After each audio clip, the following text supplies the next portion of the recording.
अस्सलाम वालेकुम रहमतुल्लाहि व बरकातुहू। तो हम बात कर रहे थे इन्फॉर्म कंसेंट की, या जो इंफॉर्मेशन शीट्स होती हैं ये सेपरेट होती हैं पेरेंट्स के लिए, लीगल रिप्रेजेंटेटिव के लिए और चिल्ड्रन के लिए।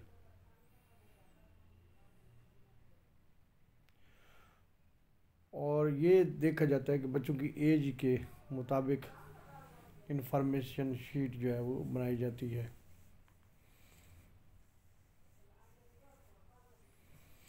तो इंफॉर्मेशन शीट जो है जो बच्चों की बनाई जाती है वो, अगर बच्चों की उम्र जो है वो 5 साल से कम है तो वो पिक्टोरियल होनी चाहिए।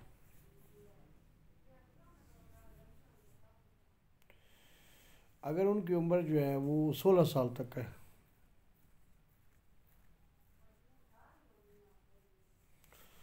तो उनका जो है सिंपल जो है टर्म्स के अंदर कुछ बैकग्राउंड लिखना चाहिए और एम ऑफ स्टडी लिखना चाहिए, ताकि वो बच्चा जो है ना वो समझ सके।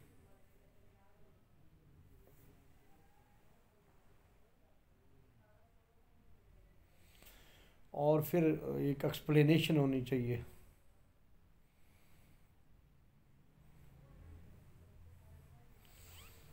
कि उनके वालिदैन जो है वो कंसेंट के लिए उनको कहा जा सके।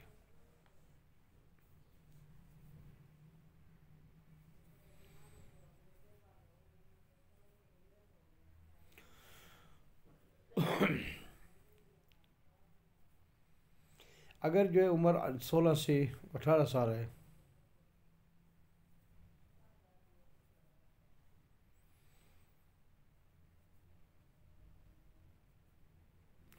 तो आम तौर पर मुख्तलिफ़ कंट्रीज़ का मुख्तलिफ लॉ है, तो उस लॉ को देखा जाएगा। और कुछ जगह जो है उनकी भी अपनी रिटन इन्फॉर्म कंसेंट जो है वो भी काम देती है।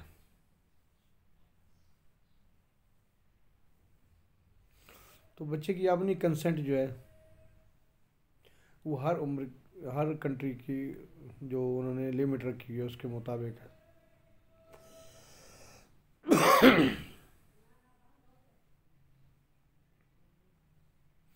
और आपको ये स्टडी कर रहे हैं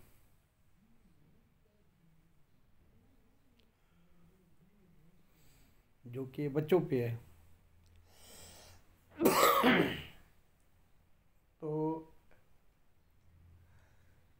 इस चीज़ का ख्याल रखना चाहिए कि क्या जो है वो बच्चों पर अफेक्ट हो सका होगा घर के अंदर। फिर बच्चे स्कूल जाते हैं, फिर बच्चों की और एक्टिविटीज़ होती है, उन्होंने खेलना कूदना होता है,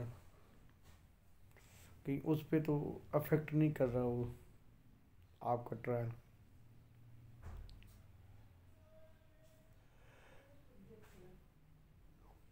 फिर बाद औक़ात आपको इन्फॉर्म कंसर्ट जो है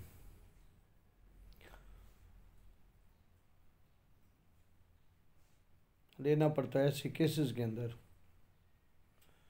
जिसमें आपने बॉडी के इमेजेस लेने होते हैं।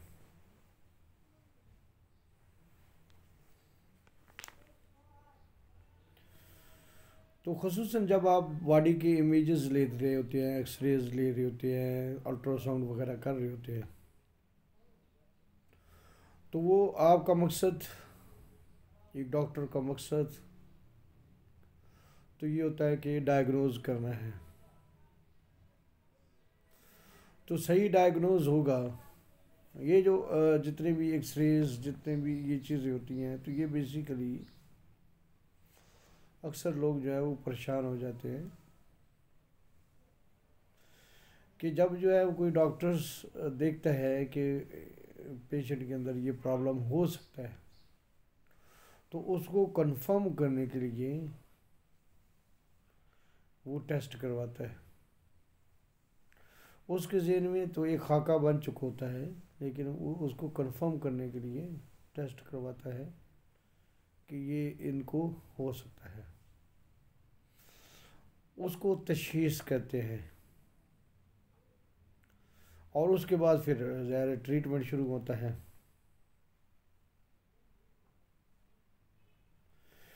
अब जब आप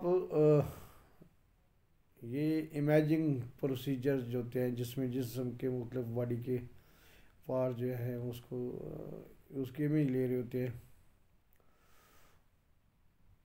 तो ये देखना है कि कौन सा इंस्ट्रूमेंट, कौन सा जो है वो मशीन जो है वो इस्तेमाल की जा रही है। उसके बाद अगर कोई मेडिसिन देनी पड़ रही है उसके लिए, उसकी इंटेंसिटी क्या है।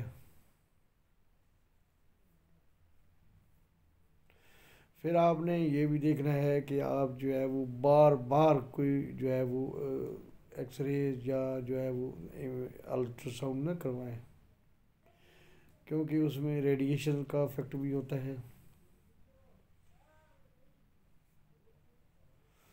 और फिर सूरत हाल को देख लें, सब्जेक्ट कंडीशंस देख लें।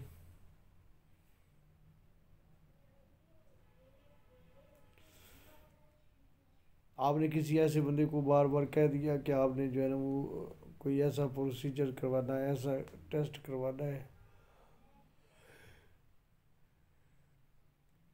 जिसके लिए इसको बहुत दूर जाना पड़े, या वो उसके लिए एक्सपेंसिव हो। नॉर्मल तो स्टडी जो है वो होनी चाहिए फ्री में, लेकिन इस चीज़ का ख्याल रखें कि वो पेशेंट किस किस्म का है।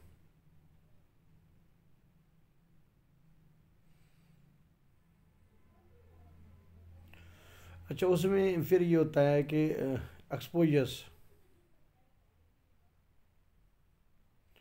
टाइप ऑफ एक्सपोजर्स, यानी इंटेंसिटी। रेडिएशन है तो कौन सी जो है रेडिएशंस, एमआरआई हो रहा है, एक्सरे हो रहा है, अल्ट्रासाउंड हो रहा है, या और कोई जो है वो इमेज लिया जा रहा है। फिर ड्यूरेशंस, यानी कितनी बार कितनी देर का होगा, और इवेंचुअली रेपुटेशंस, और बार बार करवाते जाना। फिर इनके जो है वो साइड इफ़ेक्ट्स भी होते हैं।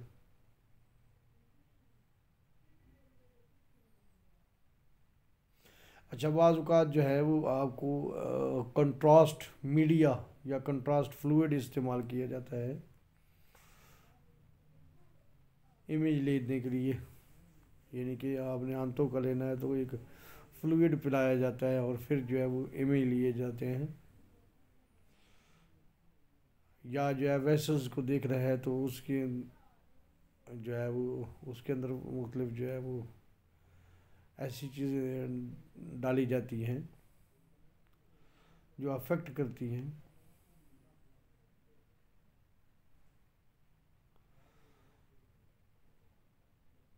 और टॉक्सिसिटी भी हो सकती है कंट्रास्ट फ्लूइड जो है अगर वो आप डालते हैं